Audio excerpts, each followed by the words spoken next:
অনেক দিন আগের কথা। টম এন্ড জেরি যেই গ্রামে বাস করত, সেই গ্রাম থেকে অনেক দূর পর্যন্ত একটা রাস্তা ছিল। আর সেই রাস্তার মাঝখানে অনেক পুরাতন, অনেক বড় একটা গাছ ছিল। এই গাছটার নিচ দিয়ে রাতে যাবে তো দূরের কথা, দিনে দুপুরেও কেউ এই গাছের নিচ দিয়ে যেত না।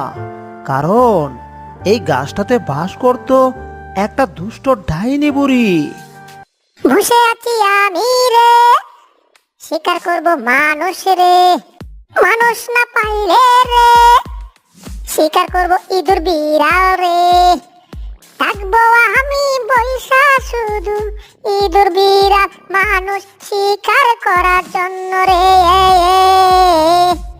বসে আছি আমি রে, শিকার করব মানুষ রে, মানুষ না পাইলে সমস্যা নাই রে।